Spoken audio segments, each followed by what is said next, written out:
Well, welcome. Tonight, we have a special guest, somebody that you don't think about but twice a year. Maybe 3 times a year. If I'm Maybe lucky. 3. If I'm lucky. Let's hope we don't have a special town meeting, that we can get away with the normal 2. 2. But why don't we start with an introduction?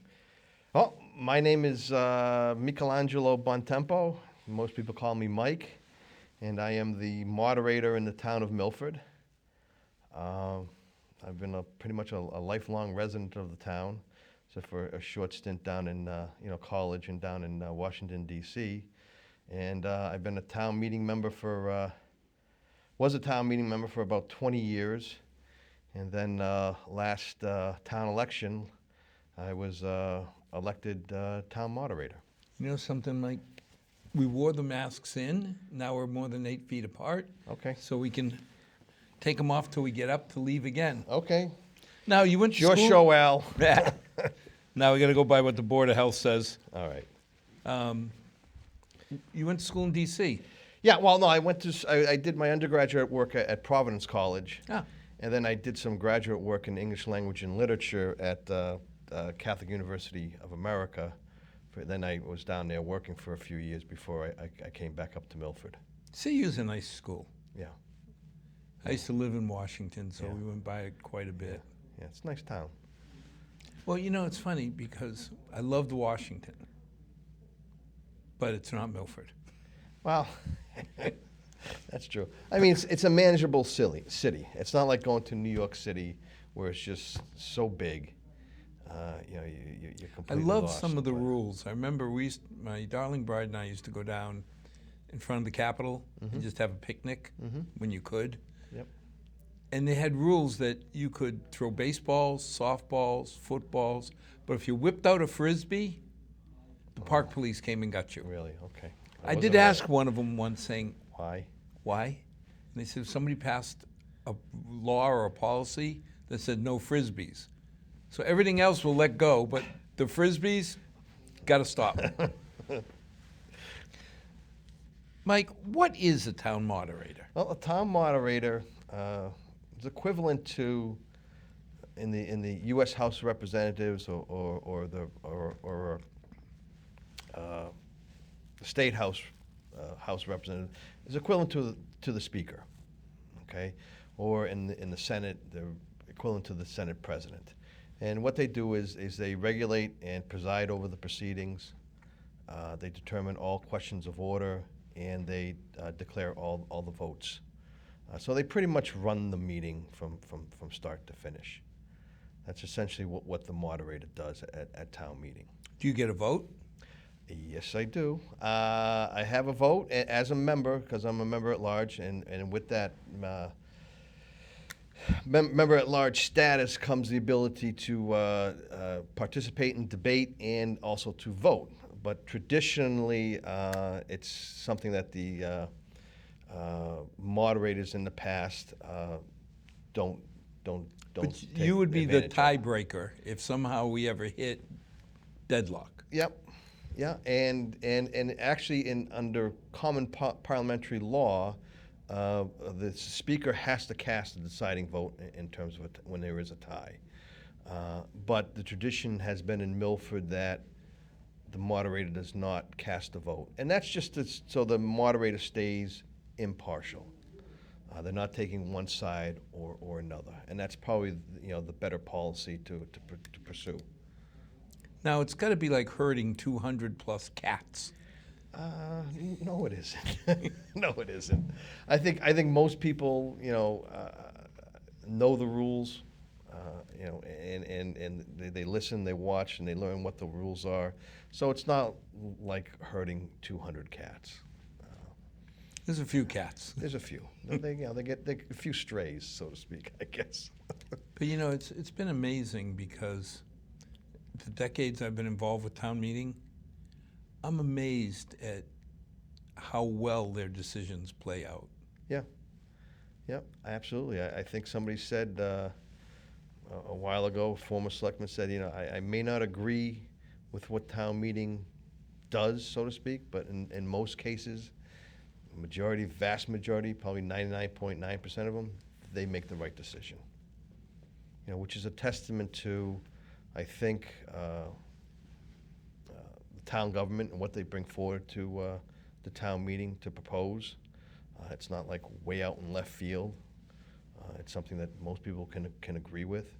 And it's also a testament to the work that the Finance Committee does, the Planning Board does, as well as the Personnel Board. I mean, those are the standing committees of town meeting, and they're the ones who are supposed to do a lot of the legislative work, so to speak, for town meeting, and they do a very admirable job of it. It always amazes me when people say, well, there's never any controversy at town meeting.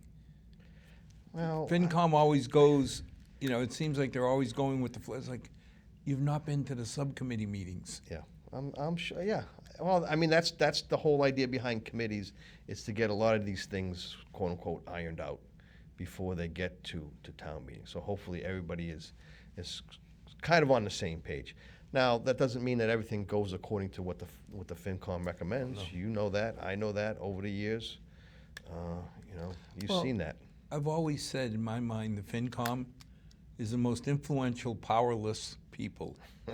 Because of the 15 people on the FinCom, they get one vote. Yeah. So that represents 1 out of 200 plus. Well, unless some of the FinCom members are Well, unless you're town meeting members. town meeting member, which does happen. But again, you got to remember, FinCom is an advisory committee. They advise town meeting. This is the course of action that we think you should take, and it's up to you to do it. And that's an interesting question, because most people believe that the FinCom reports to the Select Board. No, you're absolutely right. They report to town meeting, even though it's interesting that in Milford, at least, the Select Board appoints. A lot of towns, it's the moderator, or sometimes they're elected, or sometimes it's a combination. They're appointed by the moderator and the Select Board. That's Yeah. interesting, because you would think there'd be more conflict of interest, that the Select Board appoints the FinCom, which advises on things the Select Board wants. Exactly. But I don't think that's the case. I think FinCom, once these citizens are appointed, they learn how FinCom works, and they do the appropriate and proper work. I mean, we've been lucky as a FinCom that the department heads, most of them are true Milfordians. Mm-hmm. I don't care if they've been living in Milford for a year or 30. Mm-hmm. Most of the department heads love the town, and that to me is the most important thing. Oh, absolutely. I mean, I still joke, because the definition of a Milfordian is third generation Milford, and you live within 2 miles of your mother. You would make that easily. I think I'd make that cut in spades. I just laughed, because they said, well, how important is the second part? I said, very. Very, yeah. But, you start thinking through, why don't you explain what town meeting is? Well, town meeting is the legislative form of government that's unique to New England. Okay, it was something that was imported over, so to speak, when the Puritans came over and to colonize, for lack of a better word, Massachusetts, and it spread out to the other New England states, so to speak. And it happened much more frequently back 300 some odd years ago. People would get together and they'd decide what they would want to do as a community, what course of action they would want to take. And it's particular to New England, because it came from a certain area of England, that's where the form of government, that's the type of local government they use. You don't see it for example, in places like Virginia. Although it's Okay. Commonwealth. Yeah, you don't see that form of government town meeting in Virginia. You don't see it in the other areas that were settled before the Revolutionary War, places like Pennsylvania and Philadelphia, where the Quakers were, and you don't see it in what was called the back country when the Scotch Irish came over in the mid-1700s. So it's unique to New England, and that's the form of legislative government that's used in Massachusetts, Vermont, New Hampshire, Connecticut, Rhode Island, and Maine. Now, we have a representative Yeah. town meeting. Yeah, a lot of towns still, depending on the population of the town, they can opt to have a representative. The default is an open town meeting, where any registered voter can come, and as long as you are registered to vote, you can participate in it. You can make motions, you can debate, and you can vote. Because of the size of the town of Milford, we can't fit a lot of people in one location to have a meeting. We went to, back in early 1930s, to a representative form of town meeting, where we have people elect based upon, you have precincts. Town is divided up based upon population to precincts. We have a maximum number of representatives that we can have, elected representatives, which would be 240, and that number fluctuates sometimes depending on how many precincts you have. So, for example, when we started out with, I think, 5 precincts, then 6. Now we're up to 8. But when we're at 7 precincts, the maximum representatives we could have was 234, because you had to do, a whole number, so to speak. Versus now we're back up to 8, so now we can have, 30? Yeah, 30 representatives. 30 per. Exactly. When we first started out with 5, we had 48 members per precinct. Now, let's see if you go out on a limb. Okay. Which one would you prefer, an open or a representative? Well, I'll tell you, that's an easy one. Because when I became a moderator, I became a member of the Mass Moderators Association. And they have a forum called, or an email chain called Gavel Line, where members ask questions and you can trade information. And especially during this pandemic, some of the open town meetings didn't have the option, like representative town meetings, to have it remotely. I mean, they had to have it somehow in person. So some of these town meetings were still attracting 400, 600 people to these, open town meetings, and they had to accommodate somehow 400 to 600 people. And I'm like, man, that's crazy. See, the part that was worrisome to me is we've been very fortunate. Again, town meeting members have been calm, cool, to a vast majority, and objective. If we had an open town meeting and there's a school article, you could flood the meeting with hundreds and hundreds of proponents or opponents. Right, yeah, exactly. I mean, that's one of the kind of quote-unquote drawbacks to an open town meeting is you can't have that situation. Yeah, I mean, and that typically does happen when you have an open town meeting and you have something a town like Concord, where they're proposing $100 million school renovation project, and you have 1,000 people show up. I mean, that's a lot of people, and they have to make. I think it was Concord. They said that the moderator said for that town meeting we limited everybody's speech to 1 minute. Oh, wow. Because they had so many people. I mean, how can you get the business done if you're going to allow 1,000 people to talk? Potentially speak. Yeah. You never get done. No, but the one thing, after a number of years, and I know I'm dating myself, you get a feeling for how town meeting is going to react. I mean, you're looking out at the same faces. We get some new blood here and there, but no, you do. Year after year, Mother Bontempo is going to be sitting there. So-and-so is going to be sitting here. Yep. And from history, you know what's acceptable and what isn't. It's like when people have gone up to town meeting with articles that affect their lives directly, like a right-of-way that would screw up somebody's house or their yard, it's almost an 80% chance that dog doesn't hunt. Yep. Because the town meeting members, they're Milfordians. Yeah, well, they understand that this could, not so much. This could be their house next. Well, not so much not in my backyard mentality, because it's not in my backyard, but potentially it could happen in my backyard. So therefore, I don't want to see that. Yeah, most people, when somebody gets up to propose something, you're right, and it's affects the neighbor adversely.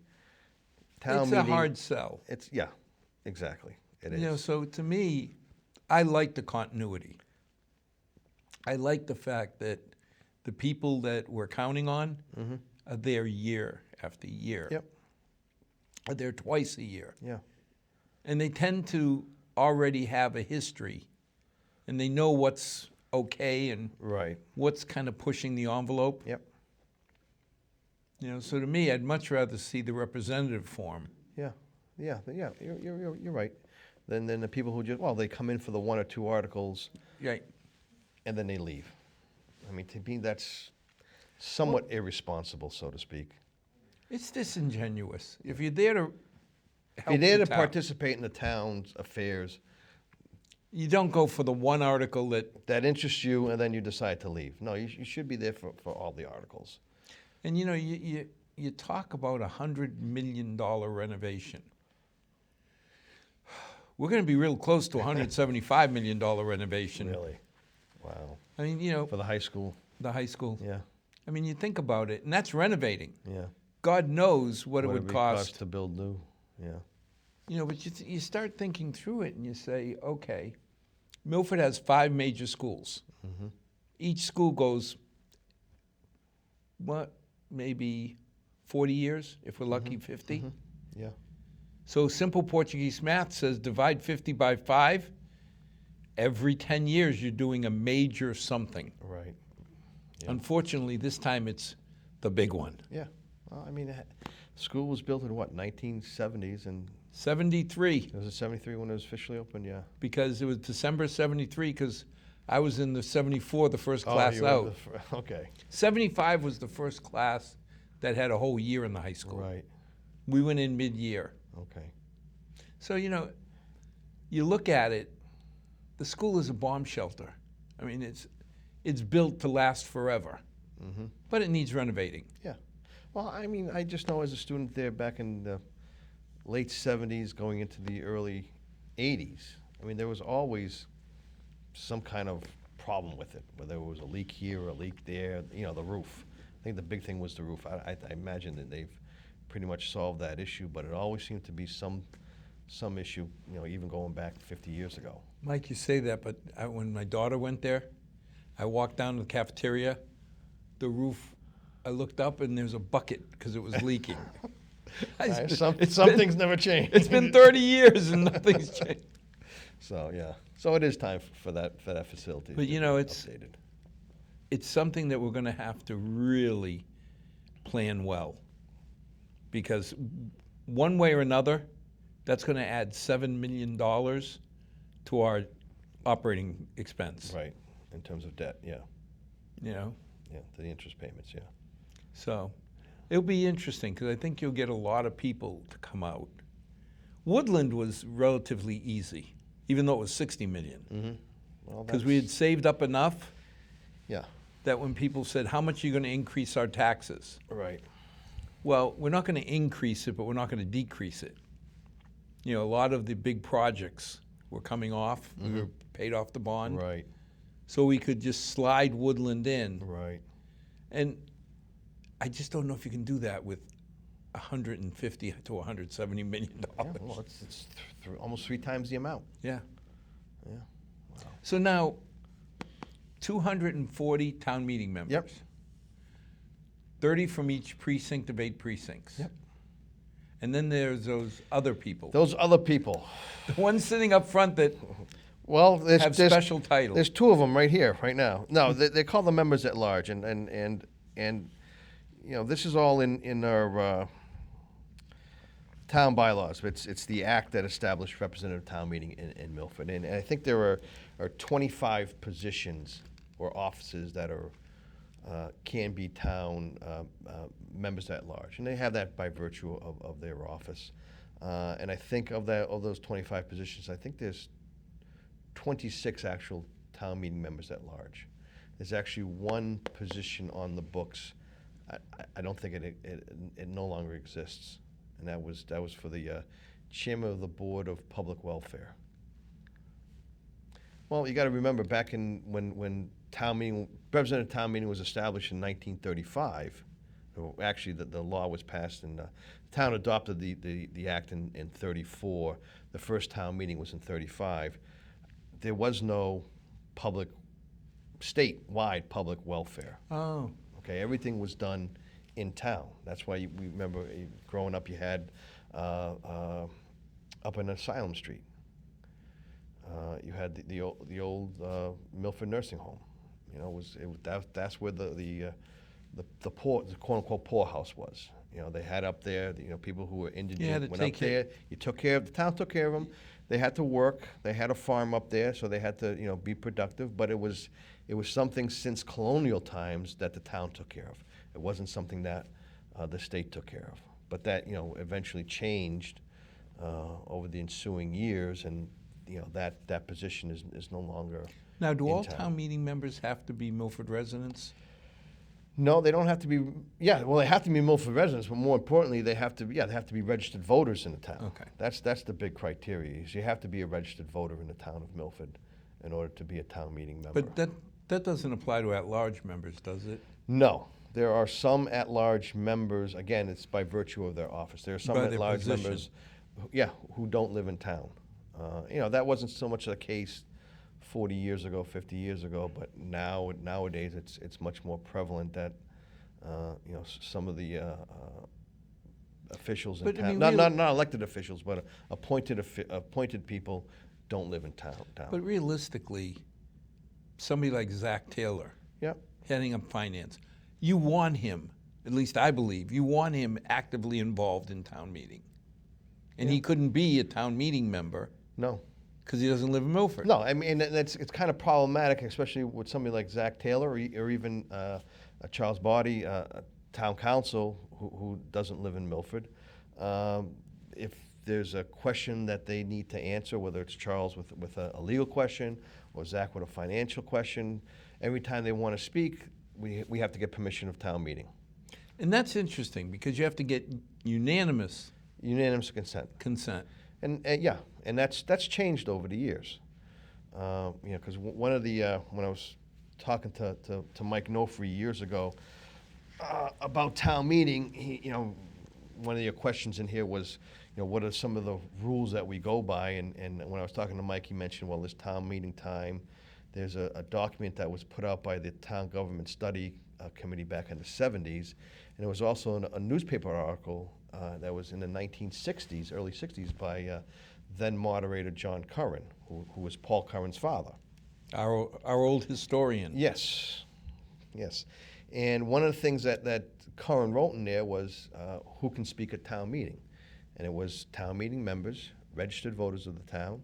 And if you're not a registered voter, you need the unanimous consent.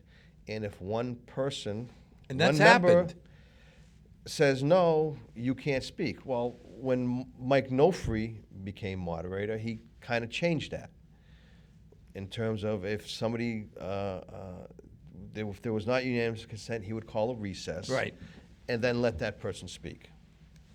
So that there's off been the books. So to speak, off the books. You're speaking, but you're not speaking. It was kind of funny because if you're in recess, you're not really part of the official record, but you still, if you want to listen to the person, you can. If you don't want to listen to him, we're in recess. You can go outside, and then, when he's done speaking, we'll reconvene. You can come back. That was a brilliant move because we have a superintendent who's not a Milford resident. Well, exactly, but there's a little caveat on that one, and there is a state law. Massachusetts general law, I forget the chapter and section, that says a superintendent of schools, if they're not a resident of the town, can speak at a town meeting. They don't need permission as long as it has to do with the school budget. Oh, just the budget? Just the budget. So when Article 4 comes up at the annual town meeting, which is the budget, if the Dr. McIntyre wants to speak from the Milford Public Schools, or if Dr. Fitzgerald from Blackstone Valley Tech wants to speak about the BVT portion of the budget, they can get up and address town meeting. And they can't be vetoed. No, They can't be denied. Because I've seen it where one voice you hear, nay, Yep. and then you got to go through the whole I rigmarole know. of calling a I know. reset. I'm glad you do it, because I hate to see one person or two people Yeah. hold the town meeting hostage. Well, I mean, that is what the state law says, is that you have to have unanimous consent. Right. And the workaround is, let's call a recess, let these people speak. and Because a then- lot of and then times they have the information they I have- want to hear. Exactly. Why wouldn't you want to hear that valuable information that they have? Exactly. The only thing they can't speak on, for example, would be any capital improvements to the capital expenditures to the school. So if there was a capital item in the school, but the school wanted to do at the special October meeting, superintendent would need permission to speak in that situation. Yeah, and again, to me, when I'm voting somebody else's pocketbook, you know, I've always laughed and said, if I want to spend $2 on my cup of coffee, I worked for it, I earned it, I get to spend my $2. Exactly. But if I'm going to spend Mother Evie's money, I got to think 3 times, because it's not my money, Yeah. you know? Yeah. And we go through this all the time when we go up in front of town meeting with budgets, because it's so tempting. You want the best. Mm-hmm. You want what's best for the kids, what's best for... But then you got to keep in balance that we've got people who built Milford, Yep. who are living on $1,500 a month. Right. You got to be careful now. Yeah. Yeah. Well, you have to always be considerate of your neighbors. Now, you're talking about the rules. Mm-hmm. I would bet you half my cup of coffee that the vast majority of people, if you said, what rules Right. does Bon Temple follow? They'd say, Robert's Rules Revised 2. Right. I think they're up to 13 or 12 or 13 now. That shows you how old I am. But that's not correct, is it? No. Again, going back to my conversation with Mike Nofri, what he used in terms of how he presided over town meeting and regulated his proceedings was through the 2 documents I talked about, and also the town meeting time, which is a handbook of parliamentary law. Those were the principal things that he used to regulate the meetings. So now, the time, Mm-hmm. Town meeting time, right? town meeting time. Right. Is that on the internet where somebody can get it and read it? Well, no, it's like Robert's Rules. You can't get the most recent edition of Robert's Rules. You got to pay for it. It's true. You got to get it through the Massachusetts Moderator. It's not an expensive book. No, but you can get it. You can get it. It's available, and the town library has copies of it. Milford Town Library has 2 copies of it. If you ever wanted to read it. Can you tell me what the big difference is between the two? The big difference between the two is the audience they're geared for, so to speak. Okay, Robert's Rules of Order came about in the mid 1800s, and it was designed for what they call voluntary societies, things like trade unions, learned societies, academic associations, charitable organizations. These were organizations and whatever that weren't necessarily legislative assemblies. Okay, so a lot of the rules that legislative assemblies use wouldn't be applicable to this situation. And also, these organizations only got together a few times a year, or they might have had regular monthly meetings. So it wasn't like a legislative assembly where they convene and they have to do it every day they didn't have the same amount of business. So a lot of it was pared down. You have something like town meeting, which is a legislative assembly, but again, it's not like the State House or Congress. Doesn't have the same amount of work. We only get together a couple times a year, but there are some things in Robert's Rules of Order that just do not apply to town meeting. Okay, for example, right off the bat, meeting minutes. You go to a meeting, and the first order of business is to approve Approve the previous. town meeting. You will never see somebody get up and make a motion to approve the previous minutes from the town meeting. That's something that is controlled completely by the town clerk, and town meeting has no say over what goes into those minutes. That's up to the town clerk. They take care of it. Town meeting has no say over it. None whatsoever, by law. By law. By law, by state statute. Done. So, I mean, you know, and I'll give you a couple more examples. Motion to appeal.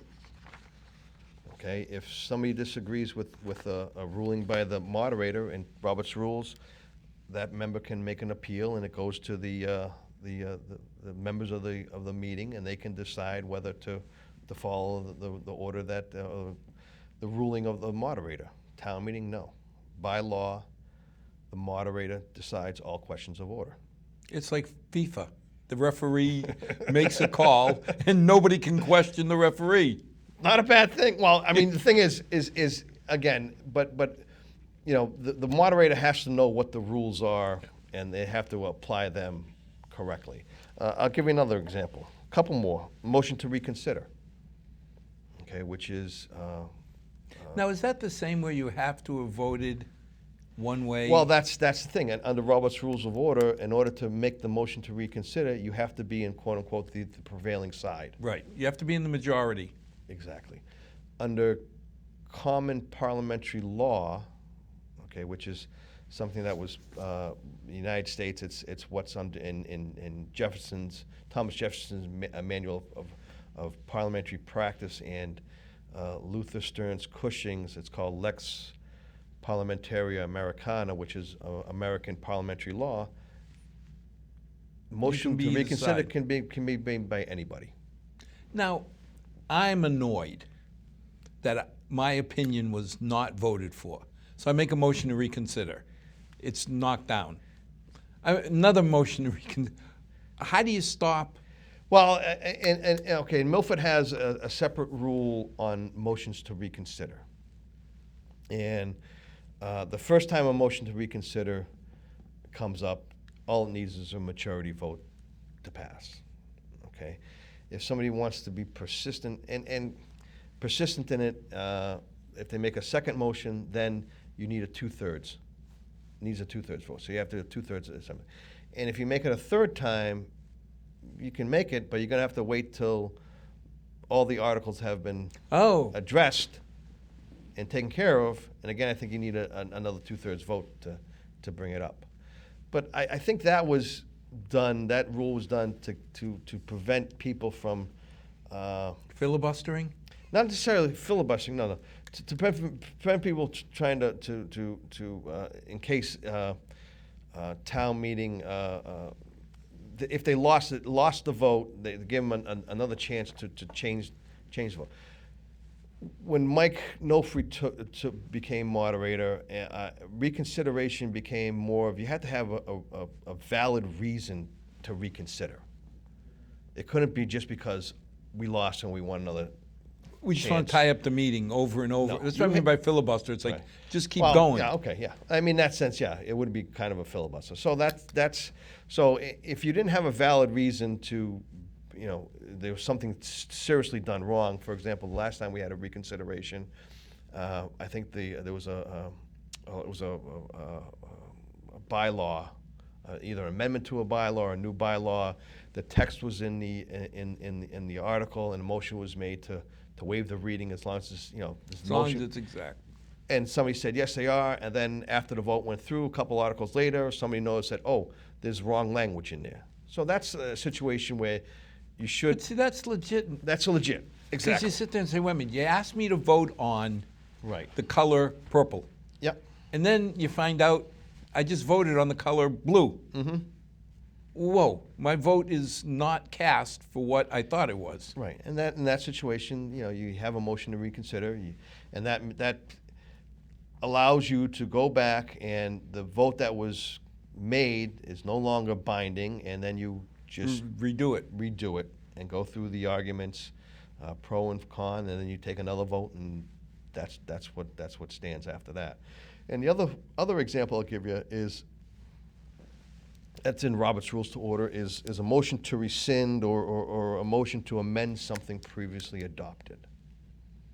So in Robert's Rules, there was a change to a bylaw 3 meetings ago. Somebody could get up and say, I make a motion that we amend that bylaw, that section of it. Well, you can't do that at town meeting. If we, for example, the most recent town meeting, we adopted the dog license, the dog kennel bylaw. So somebody at the next annual town meeting can't get up and just say, I move that we amend section 2 of, can't do that. You would have to put another article into the warrant. So there are a lot of motions and things in Robert's Rules which just do not apply to town meeting. Now, at the end of the meeting, there's usually one person or two that make a motion to dissolve the warrant. Mm-hmm. And so many people sit there and say, what does that mean? Well, again, and that's the difference between a legislative assembly and an assembly that's from one of these voluntary societies.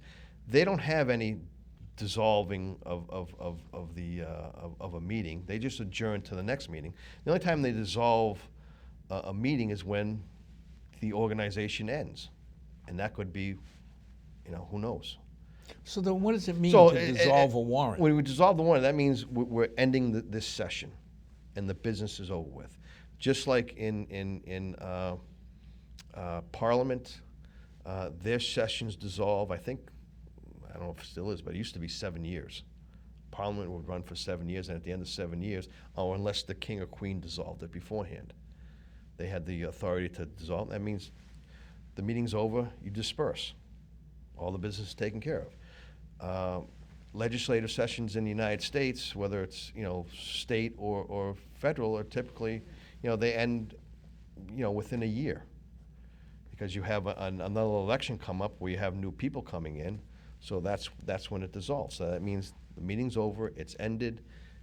We're going to reconvene or restart after we have the new people come in, and that's why I think it's part of the state law that a town meeting can't. Well, one, it can't go past annual town meeting can't go past the fiscal year, end of the fiscal year, and I think special town meetings they can't go past the next annual town election.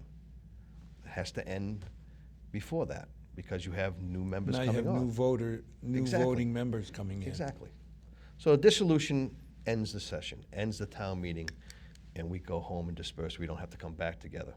That's once all the articles have been, quote unquote, properly disposed of. There's been a yes or no vote on them. They're passed over, or they've been committed to sent to a committee, which rarely happens anymore. Now, one of the things that seems to be automatic is the moderator seconds the vote. That's the one question I never asked Mike Nofri. Why is there no seconding of the motions? And I don't know. And going back to I mentioned that article that Paul Curran's father wrote, John Curran. There's no mention of in that article of the need to second the motion. Now, I always thought you got 200 people. Somebody's going to second it. Well, I think that there's a couple reasons. I don't know if it's so much what the town by custom or tradition adopted what the State House does, because there's a Senate rule and a House rule in Boston that there's no need to second a motion. That's one of their rules. And from a practical standpoint, it makes sense, especially with the articles that are put in the warrant by the selectmen.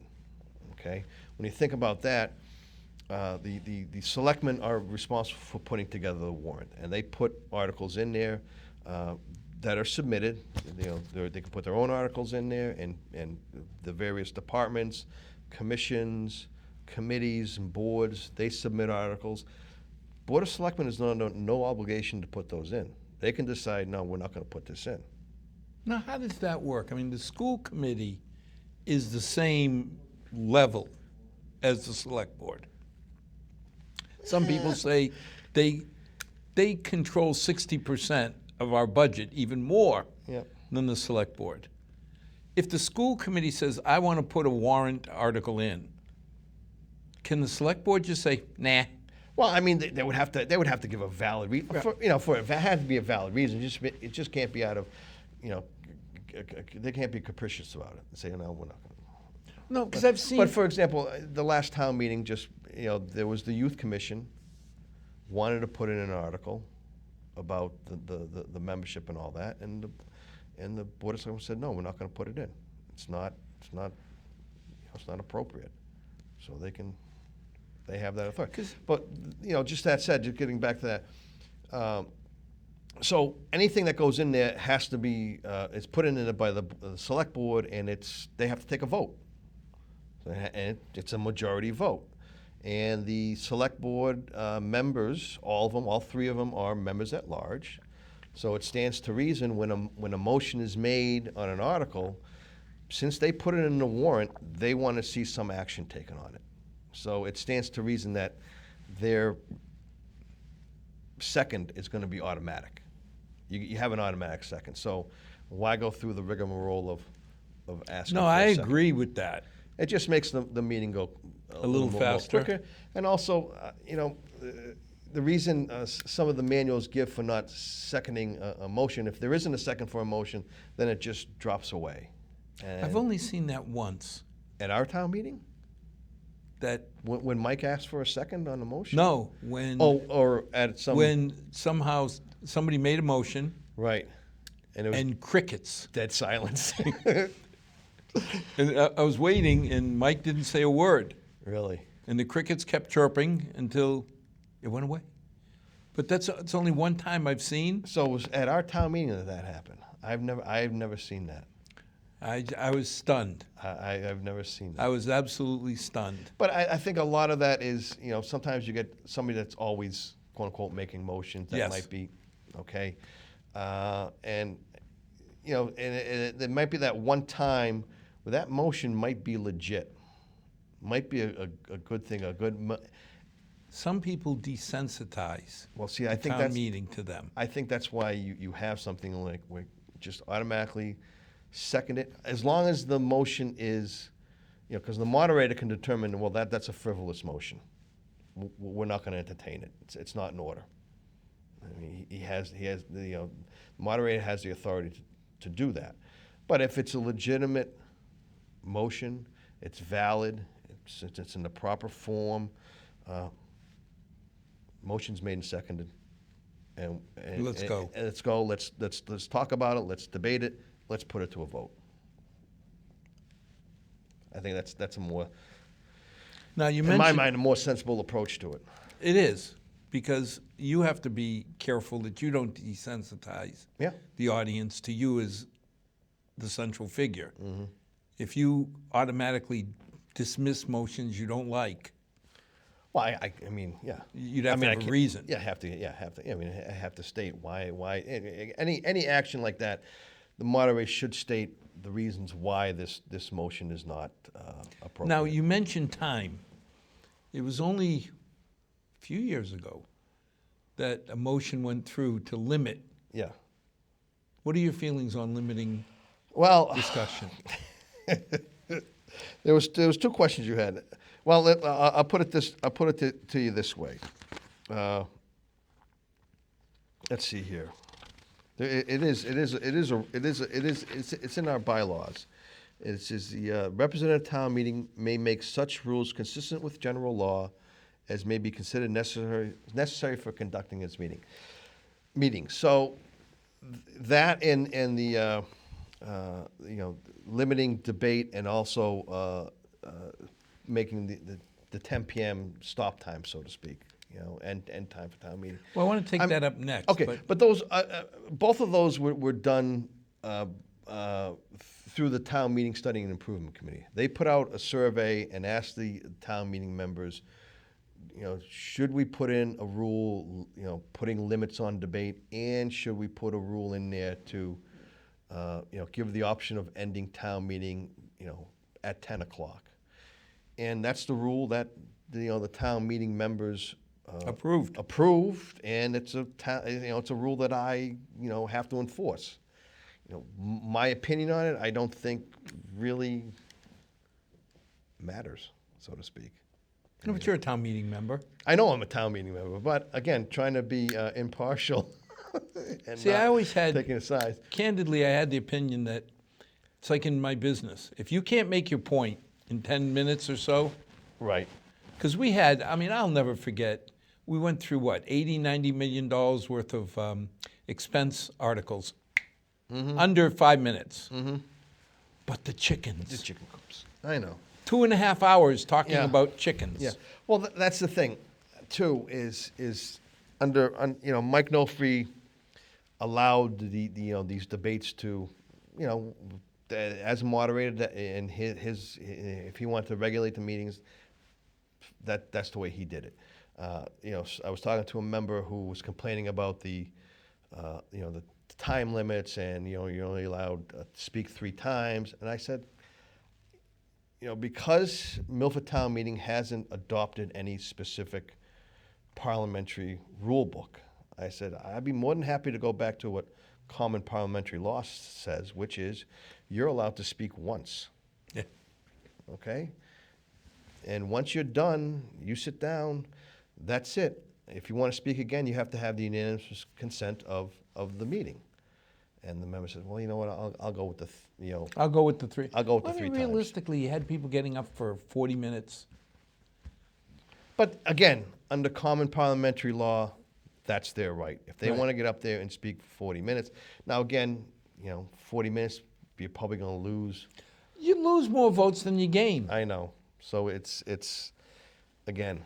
I like the idea of give me my 10 minutes.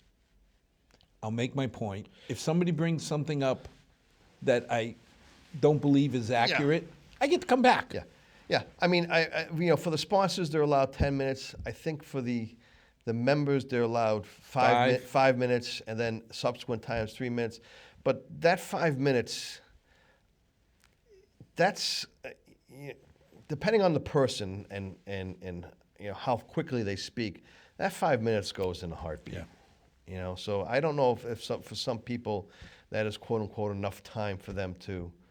Well, the other to thing make is their I've argument. seen members, town meeting members, that have gotten up and given a bit of a history lesson. Yeah. Oh, my mother loves doing that. Your mother loves doing it, but we love hearing it. I know, but At the end of the day, nobody is going to call her out because it's not mean-spirited, it's not directed. I'll have to. Well, you will.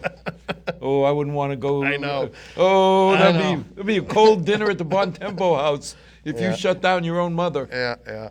But you think about it, a lot of us enjoy the story because you haven't heard it. Right.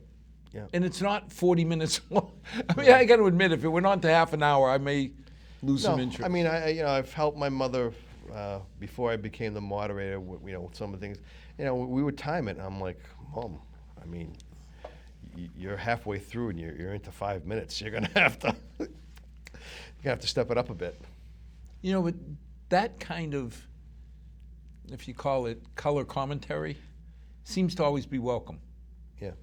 Because it does put a lot of stuff in. Why did this start? Yeah, it puts things in perspective, and it allows the people who may not have, newer people come in here, feel a little bit more that they're in Did they this- understand why some of the stuff was done? and it gives a little more cohesiveness to and a sense of community. Now, at the same time we put in a limit for individuals, we put in a note that at 10 p.m., Yep. you got to ask a question, should we continue or not? Mm-hmm.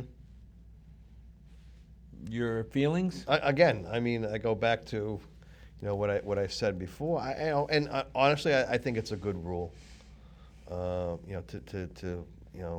Because we're in it for 3 hours. That's kind of a long time. A lot of people, are working. They're coming here. They're tired.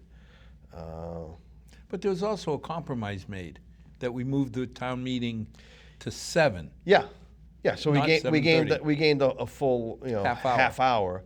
But again, you're there for 3 hours sitting. They're not the most comfortable chairs. There are really no breaks, so to speak. If you have to go up to the bathroom, you have to go up. You miss part of the meeting. But at 10 p.m., people's attention, I think a lot of them are starting to wane, so to speak. So it's probably not a bad idea.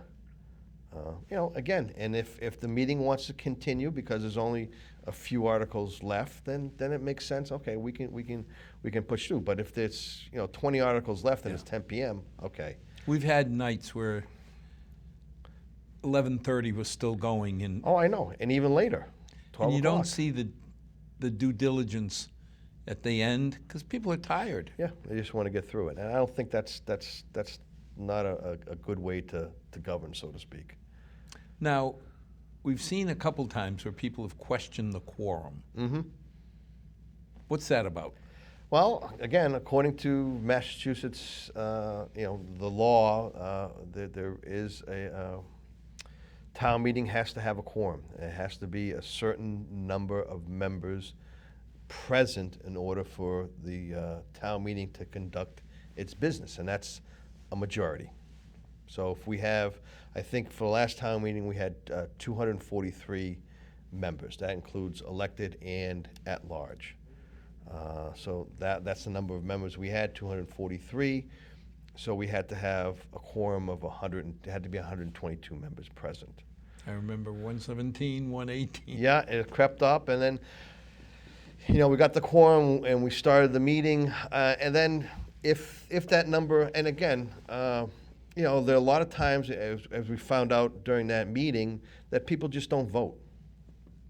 Okay, and we were getting 100 in favor, 9 opposed, or whatever. So 109, but you look at the quorum number, and that were 130 or 135. Yeah, but there we were electronic, so you actually Well, had you a could running see tally. at town meeting, when it's in person. Again, you can get a rough idea of how many people are there. If there is a standing vote and you see that the number doesn't equal up to 120 or 122, then it's not up to the moderator. That's number one, because in the law, it's if there isn't a quorum, then the meeting can adjourn from time to time or day to day. So because the town meeting members are able to do that, it's their responsibility to question whether or not, But if they don't question it, then things just go on. because we've had times where we were calling people, saying, Joe. Well, trying come to get a quorum. trying to get the quorum. Trying to get it. But And once then by 10:30, you see 2-3 people leave. Yeah, yeah. And you're keeping little ticks, and all of a sudden you're like, yeah, we had +8, and I've seen 12 people leave. yeah. Well, I mean that's up to the members if they so desire to question the quorum, to doubt the quorum. But if they don't question it, life goes on. Life goes on. I mean, actually, you have a duty. The manuals say that once a member discerns that a quorum isn't present, they have a duty to doubt the quorum, and that just doesn't I could happen. see that if a large number. But if you're off by 1 or 2, although it's your duty, who's going to be the most hated person in town hall? Well, I know for at least for at least a couple days or weeks. Yeah, I mean, yeah, but it's not a decision of the moderator. If that language wasn't in the law, then it's the duty. Then it'd be your duty. Then once I determine, if the votes came up 120, then it would be my duty to have the monitors take an attendance of who's here. And if it was below the quorum number, then the meeting would have to. Well, you get kind of a adjourn. feeling, because if you have any of the 2/3 votes, where you have to have a standing vote, you can add those numbers up real fast. Well, I mean, you don't even need a 2/3 vote. It could be the moderator can't determine that. Oh, the yeas and the nays Yeah, are close? Yeah. I can't discern. I can't make a decision. We're going to have a standing vote. Or it could be where doesn't necessarily need to have a 2/3 vote, but there could be a lot of debate back and forth, and the moderator says, I'm not going to even try to take a standing vote. We're just going to go straight to a standing vote. Because there's, Now, when you do the 2/3 vote, it always seems like we go right to a standing vote. Yes. Unless it's Yes, because unanimous. there's no way, well, the only time that it's permitted to take a standing vote when a 2/3 vote is required is typically if there's nobody speaks in opposition. And then the moderator will make the announcement that nobody's speaking in opposition.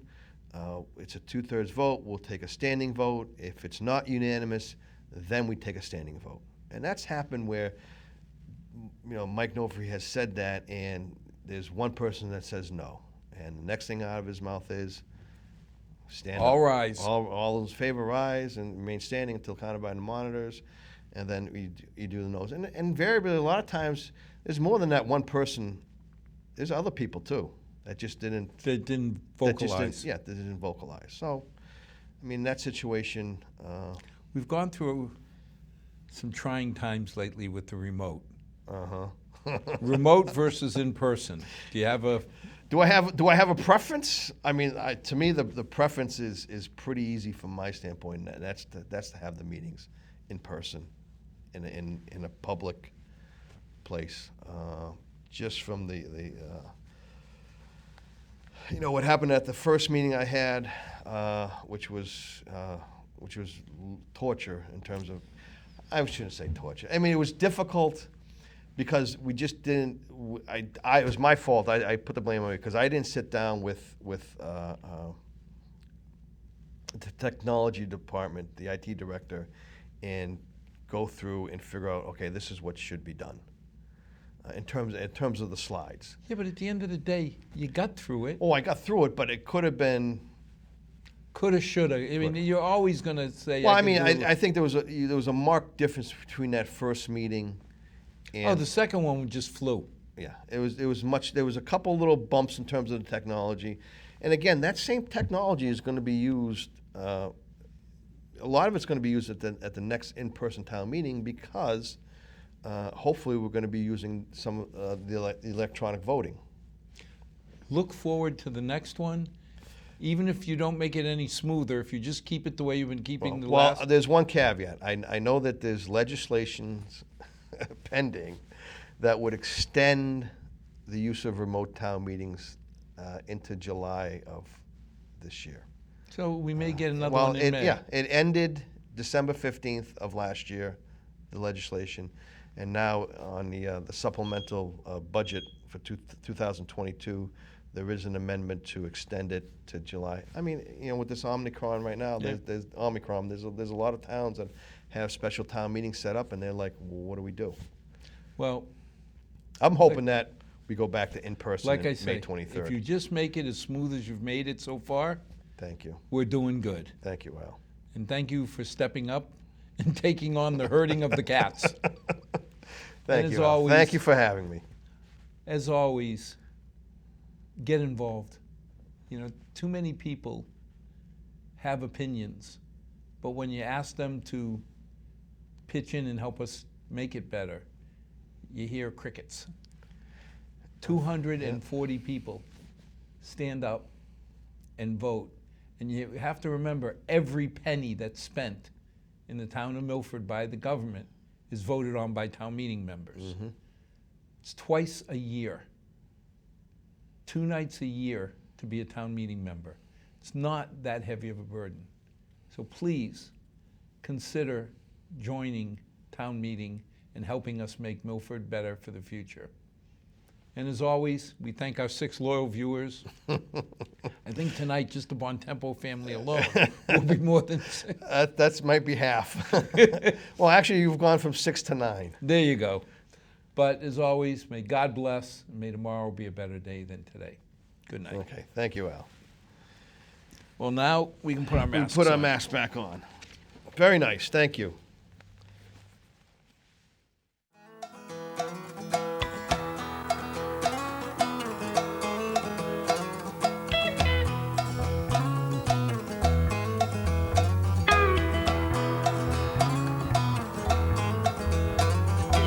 Not too long since I've been home.